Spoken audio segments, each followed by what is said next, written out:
सभी मित्रों का स्वागत है। विज्ञान भैरव तंत्र पार्ट 5 का आज से शुरुआत होने जा रही है। ये है वह पुस्तक हृदय सूत्र। और हम भूमिका से पुस्तक की शुरुआत करते हैं। भूमिका में भगवान कहते हैं,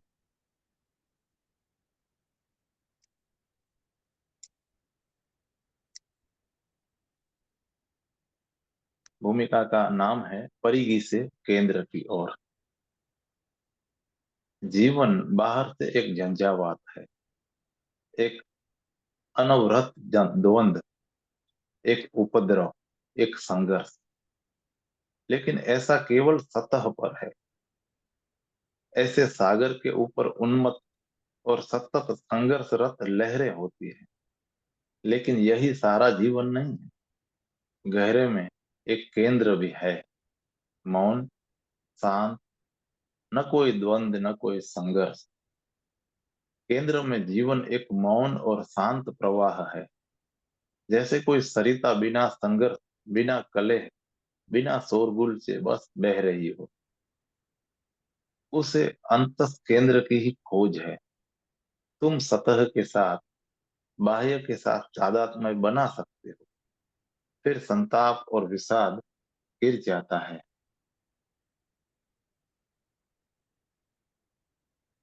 यही है जो सबके साथ हुआ है। हमने सतह के साथ और उस पर चलने वाले कलह के साथ तादात्म्य कर लिया है। सतह तो अशांत ही होगी, उसमें कुछ भी गलत नहीं है। और यदि तुम केंद्र में अपनी जड़ें जमा सको, तो परिधि की अशांति भी सुंदर हो जाएगी। उसका भी अपना सौंदर्य होगा। यदि तुम अपने भीतर से मौन हो सको, तो बाहर की सब ध्वनियां संगीतमय हो जाती है। तब कुछ भी गलत नहीं रहता है, बस एक खेल रह जाता है। लेकिन यदि तुम आंतरिक केंद्र को, मौन के केंद्र को नहीं जानते, यदि तुम अपरिधि के साथ एकात्म हो, तो तुम विकसित हो जाओगे। और सब करीब करीब विकसित ही हैं। सभी धार्मिक विधियां, योग की विधियां, ध्यान, जैन, सभी मूलतः तुम्हें पुनः उस केंद्र के संपर्क में लाने के लिए हैं। ये विधियां भीतर जुड़ने के लिए, परिधि को भूल जाने के लिए, कुछ समय के लिए परिधि को छोड़कर अपने अंतस में इतना गहन विश्राम करने के लिए है कि बाह्य बिल्कुल मिट जाए और केवल अंतस ही बचे। एक बार तुम जान जाओ कि पीछे मुड़ना है, कैसे स्वयं में उतरना है, तो कुछ भी कठिन नहीं रह जाता है। फिर सब कुछ एकदम सरल हो जाता है। लेकिन यदि तुम्हें पता न हो, तुम्हें यदि केवल परिधि के साथ मन के तादात्म्य का ही पता हो, तो बहुत कठिन है। स्वयं में विश्राम करना कठिन नहीं है, परिधि से तादात्म्य तोड़ना कठिन। मैंने एक सूफी कहानी सुनी है कि एक बार एक सूफी फकीर कहीं जा रहा था। अंधेरी रात थी और वह रास्ता भटक गया। इतना अंधेरा था कि उसे रास्ता भी नजर नहीं आता था। अचानक वह एक खाई में गिर गया। अंधेरे में उसे कुछ पता नहीं चल रहा था कि खाई कितनी गहरी है और नीचे क्या है। उसने एक वृक्ष की टहनी पकड़ ली और प्रार्थना करने लगा। रात सर्द थी। वह चिल्ला रहा था, लेकिन कोई सुनने वाला न था। बस उसकी अपनी आवाज गूंज रही थी। और सर्दी इतनी थी कि उसके हाथ जम रहे थे और लग रहा था कि जल्दी टहनी उसके हाथ से छूट जाएगी। उसे पकड़े रहना मुश्किल हो रहा था। उसके हाथ इतने जम गए थे कि टहनी छूटने लगे। मौत बिल्कुल करीब थी, किसी भी पल वह गिरकर मर सकता था। और फिर अंतिम क्षण आ गया। तुम समझते हो कि वह कितना भयभीत होगा। प्रतिपल वह मर रहा था और फिर अंतिम क्षण आ गया। अब उसने अपने हाथों से टहनी को छूटते हुए देखा। उस उसके हाथ इतने जम चुके थे कि लटके रहने का कोई उपाय न था, तो वह गिर पड़ा। लेकिन वह जिस क्षण गिरा, वह नाचने लगा, क्योंकि वहां कोई खाई थी ही नहीं। वह समतल जमीन पर ही था और सारी रात उससे कष्ट भोगा। यही स्थिति है। तुम सतह से चिपके चले जाते हो, इस भय से कि तुमसे अगर छतह को छोड़ दिया जाए तो तुम खो जाओगे। असल में इस तरह से चिपकने के कारण ही तुम खो गए हो। लेकिन भीतर गहरे में अंधकार है, इसलिए तुम आधार को नहीं देख पाते। तुम सतह के अलावा और कुछ भी नहीं देख पाते। ये सब विधियां तुम्हें साहसी और मजबूत और हिम्मतवर बनाने के लिए हैं, ताकि तुम अपनी पकड़ को छोड़कर स्वयं के भीतर गिर सको। जो अंधेरी अंतहीन खाई की तरह दिखाई पड़ती है, वही तुम्हारे प्राणों की धरती है। एक बार तुम बाहर की परिधि को छोड़ दो, तुम केंद्रित हो जाओगे। भूमिका यहाँ संपूर्ण होती है। उसके बाद अनुक्रम है, और इस पुस्तक का पहला चैप्टर और इस सीरीज का चैप्टर नंबर 65, और चैप्टर का नाम है कि जीवन एक रहस्य है।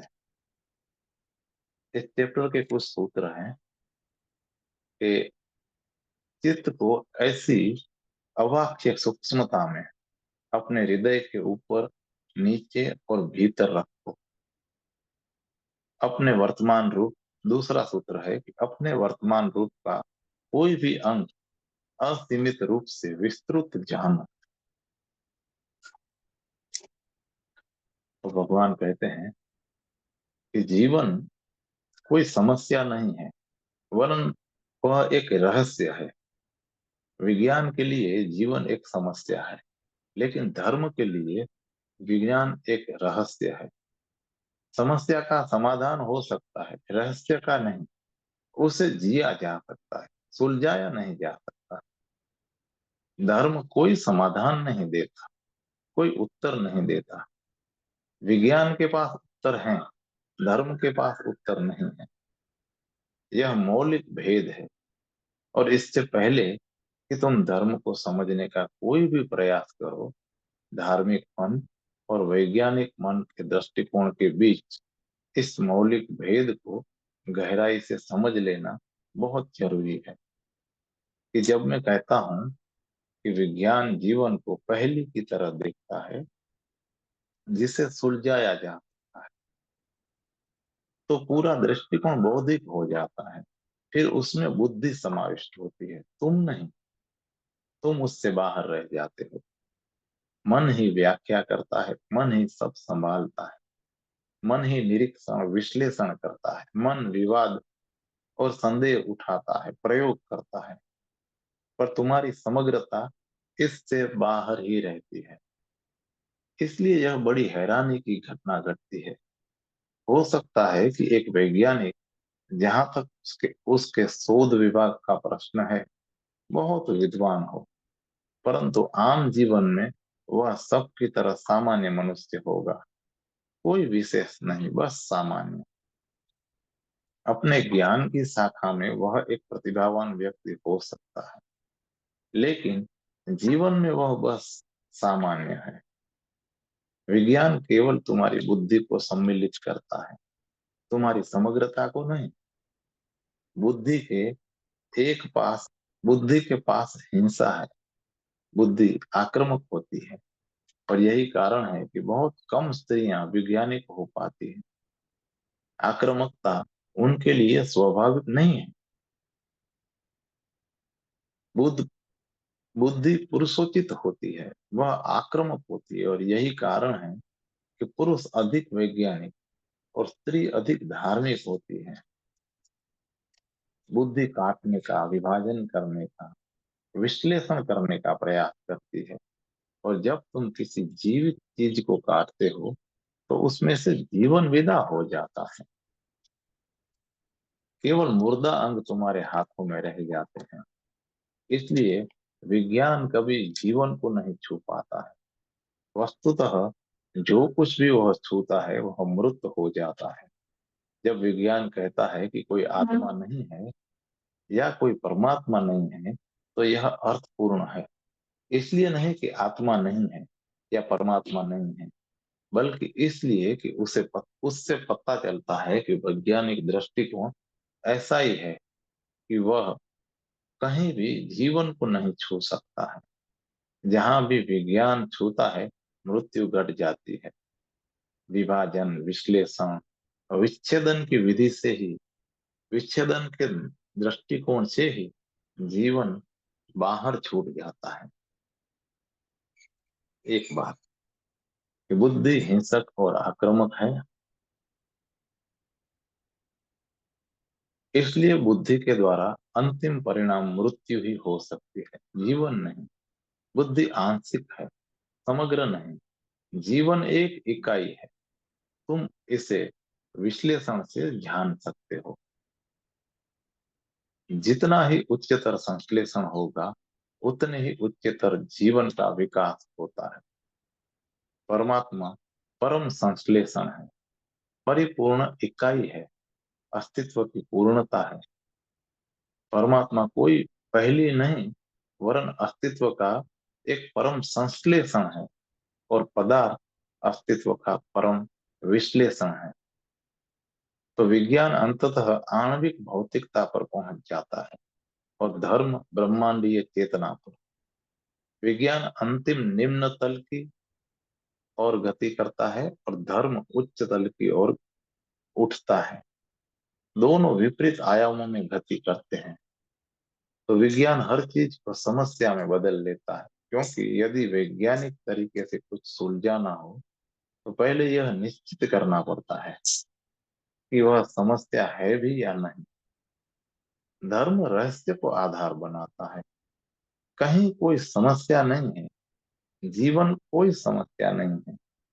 इसका अर्थ यह हुआ कि इसे सुलझाया नहीं जा। समस्या का अर्थ है कि जिसे सुलझाया जा सके, जिसे जाना जा सके। जो भी अज्ञात है और अज्ञेय नहीं है, किसी भी क्षण वह अज्ञात से ज्ञात में बदल सकती है। तो वास्तव में धर्म इस तरह का प्रश्न नहीं पूछता है कि जीवन क्या है, यह बेकार की बात है। धर्म ऐसे प्रश्न नहीं पूछता है कि परमात्मा क्या है, यह बेवकूफी है। धर्म का ढंग ही समस्या कड़ी करने का नहीं है। धर्म यह पूछ सकता है कि कैसे और जीवंत हुआ जाए, कैसे जीवन के प्रवाह में बहा जाए, कैसे समग्रता से जिया जाए। धर्म पूछ सकता है कि परमात्मा कैसे हुआ जाए, लेकिन यह नहीं पूछ सकता है कि परमात्मा क्या है। रहस्यों को हम जी सकते हैं, उनके साथ हम एक हो सकते हैं। हम स्वयं को उनमें खो दे सकते हैं। हम एक बिल्कुल अलग अस्तित्व प्राप्त कर सकते हैं। उससे सारा गुण बदल जाता है। लेकिन कुछ सुलझता नहीं, क्योंकि कुछ भी सुलझाया नहीं जा सकता है। और जो कुछ भी ऐसा लगता है कि सुलझाया जा सकता है या जाना जा सकता है, वह केवल इसलिए लगता है क्योंकि हम उसे टुकड़ों में देख रहे हैं। यदि हम पूर्ण को देखें, तो कुछ भी जाना नहीं जा सकता है। हम केवल रहस्यों को पीछे ढकेलते रहते हैं। हमारे सभी उत्तर काम चलाऊ हैं। वे केवल आलसी चित्त के लोगों को उत्तर मालूम पड़ते हैं। यदि तुम्हारे पास खोजी चित्त है, तो तुम वापस उसी रहस्य पर पहुंच जाओगे। तुम पाओगे कि वही प्रश्न केवल एक कदम पीछे हट गया। उत्तरों के ठीक पीछे वह प्रश्न छिपा है। तुमने केवल उत्तर का मुखौटा बना लिया है, रहस्य पर एक पर्दा डाल दिया है। यदि तुम इस भेद को अनुभव कर सको, तो शुरू से ही धर्म एक दूसरा रूप एक दूसरा रंग और एक दूसरा दृष्टिकोण ले लेता है। सारा का सारा परिप्रेक्ष्य बदल जाता है। ये विधियां जिनकी हम चर्चा कर रहे हैं, किसी चीज को सुलझाने के लिए नहीं। ये विधियां जीवन को समस्या की तरह नहीं देखती हैं। जीवन तो बस है। यह सदा एक रहस्य रहा है और सदा रहस्य रहेगा। हम कुछ भी करें, इससे रहस्य को मिटा नहीं सकते, क्योंकि रहस्यमय होना ही इसका गुण है। जीवन का रहस्यमय होना कोई ऊपरी घटना नहीं है। रहस्य कुछ ऐसा नहीं है कि जिसे जीवन से अलग किया जा सके।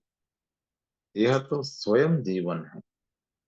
तो मेरे देखे जितने ही तुम इस रहस्य में, इस रहस्यमयता में प्रवेश करते हो, उतने ही तुम धार्मिक होते हो। और वास्तविक धार्मिक व्यक्ति यह नहीं कहेगा कि वह परमात्मा में विश्वास करता है। यह नहीं कहेगा कि परमात्मा है। ये चीजें बहुत उथली मालूम होती है। ऐसे लगती है जैसे कुछ विशेष प्रश्नों के उत्तर दिए गए हों। एक धार्मिक व्यक्ति ऐसी भौतिक भाषा नहीं बोल सकता कि परमात्मा है। यह तो इतनी गहरी बात है, इतनी रहस्यपूर्ण बात है कि इस बारे में कुछ भी कहना पाप होगा। इसलिए जब भी कोई बुद्ध से पूछता है कि परमात्मा है या नहीं, तो वे मौन रह जाते हैं। तुम ऐसी बात पूछ रहे हो जिसका उत्तर नहीं दिया जा सकता। ऐसा नहीं है कि परमात्मा नहीं है, लेकिन ऐसी चीज के बारे में बिल्कुल भी कहना उसे उत्तर देने के योग्य बना देगा। तब जीवन एक समस्या बन जाएगा जिसका उत्तर दिया जा सकता है। फिर रहस्य विदा हो जाता है। इसलिए बुद्ध कहते हैं कि मुझसे कोई आध्यात्मिक प्रश्न मत पूछो। प्रश्न केवल भौतिक हो सकते हैं। भौतिक शास्त्र का भौतिक शास्त्र उनका उत्तर दे सकता है। प्रश्न आध्यात्मिक नहीं होते, हो नहीं सकते, क्योंकि अध्यात्म का अर्थ ही रहस्य है। ये विधियां तुम्हें ज्ञान में नहीं, रहस्य में और गहरे ले चलने के लिए हैं। या तुम इसे पूरी तरह से देख सकते हो। ये विधियां तुम्हारे ज्ञान से निर्भर करने के लिए हैं। ये तुम्हारे ज्ञान बढ़ाने के लिए हैं, क्योंकि ज्ञान ही वह बाधा है। उससे रहस्य का द्वार बंद हो जाता है। जितना तुम अधिक जानते हो, उतने ही तुम जीवन में गहरे प्रवेश करने से कम योग्य होते जाते हो। मौलिक आश्चर्य भाव को पुनः प्राप्त कर लेना अत्यंत जरूरी है, क्योंकि बच्चों जैसे आश्चर्य भाव में कुछ ज्ञात नहीं रहता है और सब कुछ रहस्य बन जाता है। और यदि तुम रहस्य में उतरो, तो जितने गहरे उतरोगे, रहस्य उतना ही गहन होता जाएगा। और एक क्षण आता है जब तुम कह सकते हो कि तुम कुछ नहीं जानते, और वही सम्यक क्षण है। अब तुम ध्यान पूर्ण हुए। जब तुम एक गहन अज्ञान का अब तुम ध्यान पूर्ण हुए। जब तुम एक गहन अज्ञान अनुभव कर सकते हो, जब तुम इस बात के प्रति सजग होते हो कि तुम कुछ नहीं जानते, तो तुम उस संतुलित बिंदु पर पहुंच जाते हो जहां से रहस्य का द्वार खुलता है। यदि तुम ज्ञानी हो, द्वार बंद रहता है। यदि तुम अज्ञानी हो और पूरी तरह से सचेत हो कि तुम कुछ नहीं जानते, तो अचानक द्वार खुल जाता है। तुम्हारे कुछ न जानने का भाव ही द्वार खोल देता है। तो इन विधियों को ज्ञान की तरह मत लेना है, बल्कि बल्कि ये विधियां तुम्हें निर्दोष बनाने की मदद की तरह लेना। अज्ञान एक निर्दोषता है। ज्ञान सदा ही एक तरह की धूर्तता और चालाकी है। यदि तुम अपने ज्ञान का उपयोग पुनः अज्ञानी होने के लिए कर लो, तो तुमने उसका ठीक उपयोग किया, सभी शास्त्रों का सारे ज्ञान का, सारे वेदों का यही मात्र उपयोग है। तुम फिर से बच्चों जैसे हो जाओ,